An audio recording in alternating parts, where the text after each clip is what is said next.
નમસ્કાર વિદ્યાર્થી મિત્રો, આજે આપણે જોઈશું ધોરણ 7 વિષય વિજ્ઞાનમાં જે નવી સ્વાધ્યાય પોથી આવી છે તેનો પાઠ 2 પ્રાણીઓમાં પોષણ નું સંપૂર્ણ અને સચોટ સોલ્યુશન। તો ચાલો શરૂ કરીએ।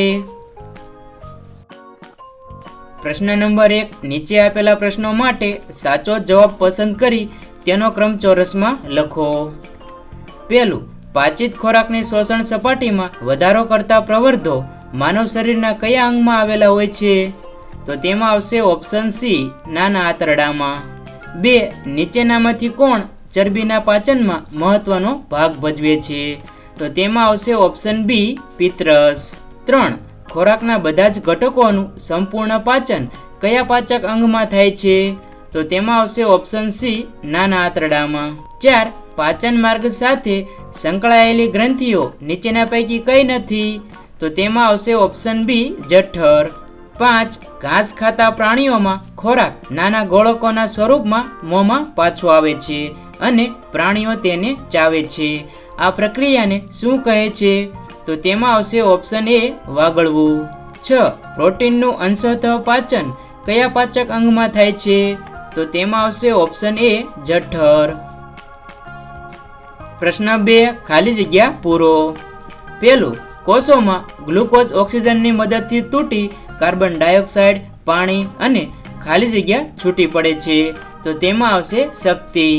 2, ચાવેલી રોટલીમાં ખાલી જગ્યાનું અંશતઃ પાચન લાળ દ્વારા થાય છે। તો તેમાં આવશે સ્ટાર્ચ। 3, નાના આંતરડામાંથી ખાલી જગ્યા ખોરાક મોટા આંતરડામાં જાય છે। તો તેમાં આવશે અપાચિત અને વણશોષાયેલ। 4, ખાલી જગ્યા જઠરની દિવાલને રક્ષણ આપે છે। તો તેમાં આવશે શ્લેષ્મ। 5, અમીબાને હલનચલન અને ખોરાક પકડવામાં ખાલી જગ્યા મદદ કરે છે। તો તેમાં આવશે ફૂટપાથ અથવા ખોટા પગ। પ્રશ્ન 4, મને ઓળખો। પહેલું, હું આશરે 1.5 મીટર જેટલું લાંબુ પાચન અંગ છું।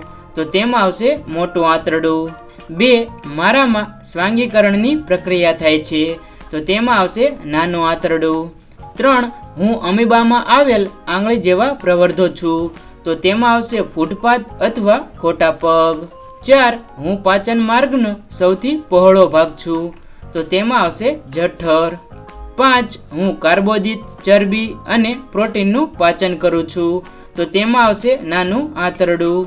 6, હું ઘોડા, સસલા જેવા પ્રાણીઓમાં અન્નનળી અને નાના આંતરડા વચ્ચે આવેલી કોથળી જેવી રચના છું। તો તેમાં આવશે અંગાંત્ર।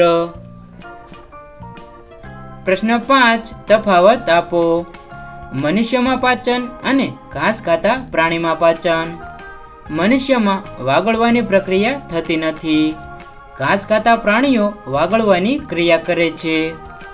મનુષ્યમાં સેલ્યુલોઝનું પાચન થતું નથી। ઘાસ ખાતા પ્રાણીઓમાં સેલ્યુલોઝનું પાચન થાય છે। મનુષ્ય કાર્બોહાઈડ્રેટ્સ, પ્રોટીન અને ચરબીમાંથી ઉર્જા પ્રાપ્ત કરે છે। ઘાસ ખાતા પ્રાણીઓ સેલ્યુલોઝમાંથી ઉર્જા પ્રાપ્ત કરે છે। પ્રશ્ન 6, જોડકા જોડો। એ, મુખ ગુહા, તો તેની સાથે આવશે 4 નંબર, સ્ટાર્ચનું પાચન। બી, મોટું આંતરડું, તો તેની સાથે આવશે 3 નંબર, પાણી અને ક્ષારોનું શોષણ। સી, નાનું આંતરડું, તો તેની સાથે આવશે 1 નંબર, પ્રોટીનનું સંપૂર્ણ પાચન। ડી, જઠર, તો તેની સાથે આવશે 2 નંબર, શ્લેષ્મનો સ્ત્રાવ। પ્રશ્ન 7, વૈજ્ઞાનિક કારણ આપો। પહેલું, વાગળનાર પ્રાણીઓ પાસમાં રહેલ સેલ્યુલોઝનું પાચન કરી શકે છે। વાગળનાર પ્રાણીઓમાં નાના આંતરડા અને મોટા આંતરડા વચ્ચે કોથળી જેવી રચના આવેલી છે જેને અંગાંત્ર કહે છે। અહીં સેલ્યુલોઝનું પાચન કરતા બેક્ટેરિયા આવેલા છે, તેથી વાગળનાર પ્રાણીઓ ઘાસમાં રહેલા સેલ્યુલોઝને પચાવી શકે છે। 2, આપણે ખોરાક ખૂબ ચાવીને ખાવો જોઈએ। ખોરાક ખૂબ ચાવવાથી તેનો બારીક ભૂકો થાય છે અને તેમાં પૂરતા પ્રમાણમાં લાળ ભળે છે, તેથી ખોરાક નરમ અને લીસો બને છે. લાળમાં રહેલો ટાયલિન ઉત્સેચક ખોરાકમાંના સ્ટાર્ચનું સાકર એટલે કે શર્કરામાં રૂપાંતર કરે છે. વળી ખૂબ ચાવેલો ખોરાક જઠરમાં અને નાના આંતરડામાં જલ્દી પચે છે. આમ ખોરાકનું પાચન સરળતાથી થાય તે માટે ખોરાકને ખૂબ ચાવીને ખાવો જોઈએ. 3. જઠરની અંદર હાઇડ્રોક્લોરિક એસિડનો સ્ત્રાવ થતો હોવા છતાં જઠરની અંદરની દિવાલને નુકસાન થતું નથી. જઠરની અંદરની દિવાલ પર જાડુ શ્લેષ્મ સ્તર હોય છે, જેમાં બાયકાર્બોનેટ ભળેલું હોય છે. આ શ્લેષ્મ એસિડ અને પાચક ઉત્સેચકોને દિવાલના સીધા સંપર્કમાં આવતા અટકાવે છે, જ્યારે બાયકાર્બોનેટ એસિડને તટસ્થ બનાવે છે. આ ઉપરાંત જઠરના કોષો ખૂબ જ ઝડપથી નવીકરણ પામે છે, જેથી નુકસાન પામેલા કોષોની જગ્યાએ તરત જ નવા સ્વસ્થ કોષો આવી જાય છે. 4. મનુષ્ય સેલ્યુલોઝનું પાચન કરી શકતા નથી. મનુષ્યના શરીરમાં નાના આંતરડા અને મોટા આંતરડા વચ્ચે કોથળી જેવી રચના આવેલી નથી, જેને અંગાંત્ર કહે છે. માટે સેલ્યુલોઝનું પાચન કરતા બેક્ટેરિયા પણ આવેલા હોતા નથી, જેથી મનુષ્ય સેલ્યુલોઝનું પાચન કરી શકતા નથી. પ્રશ્ન 8. અમીબાની આકૃતિ દોરી નામ નિર્દેશન કરો. અમીબાની આકૃતિ તમે તમારી રીતે પણ દોરી શકો છો, કારણ કે અમીબાનો આકાર અનિયમિત હોય છે. કોષ કેન્દ્ર, ત્યારબાદ ખોટા પગ, ખોરાક કણ, અન્નધાની અને ત્યજાયેલો કચરો. પ્રશ્ન 9. આકૃતિમાં દર્શાવેલ દાંતના પ્રકાર અને કાર્ય લખો. આ છે મોટી દાંત, ત્યારબાદ છે અગ્રદાંત, આ છે રાક્ષસી અને આ છે છેદક. હવે ત્યારબાદ તેના કાર્ય જોઈએ તો મનુષ્યમાં જુદા જુદા પ્રકારના દાંત જુદા જુદા કાર્યો કરવા વપરાય છે.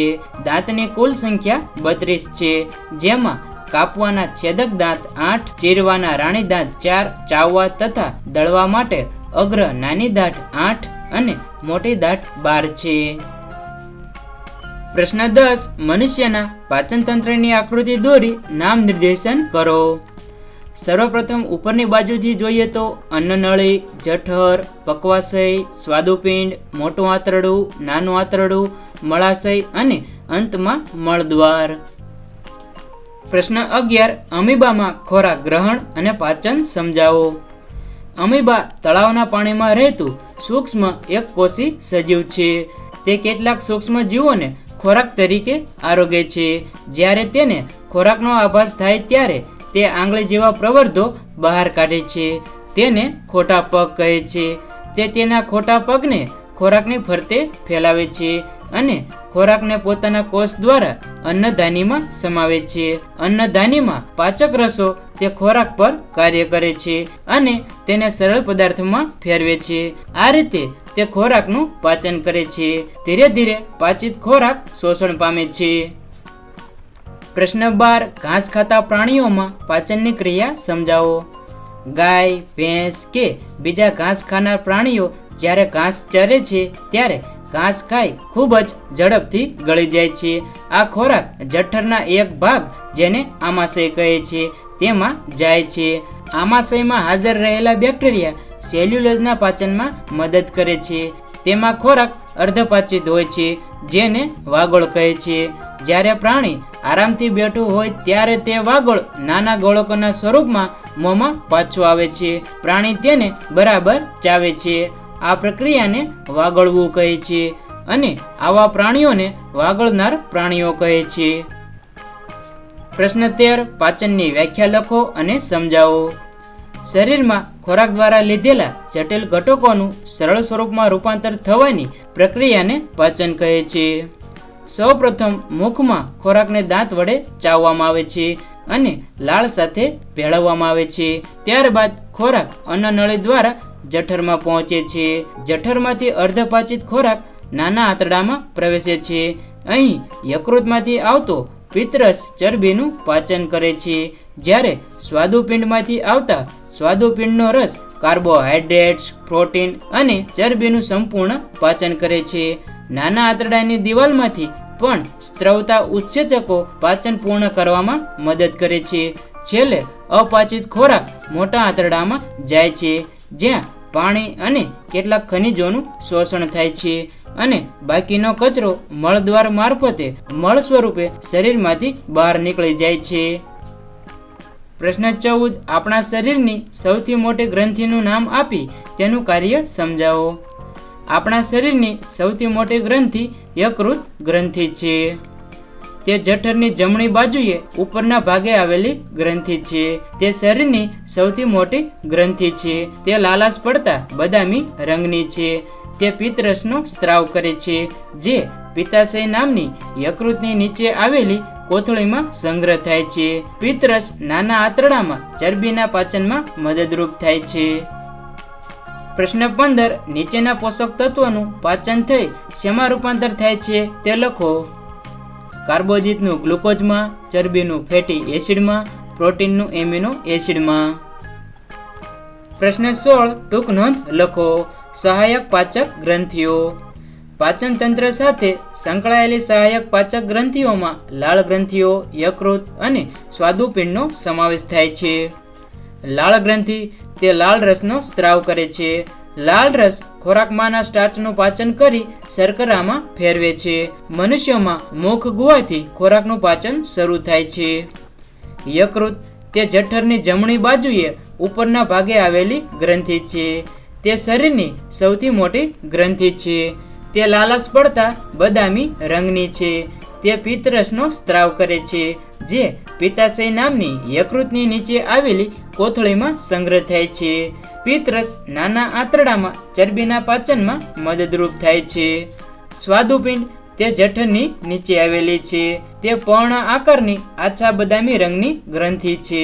તે સ્વાદુરસનો સ્ત્રાવ કરે છે. સ્વાદુરસ નાના આંતરડામાં કાર્બોદિત, ચરબી અને પ્રોટીનના પાચનમાં ઉપયોગી પાચક રસ છે.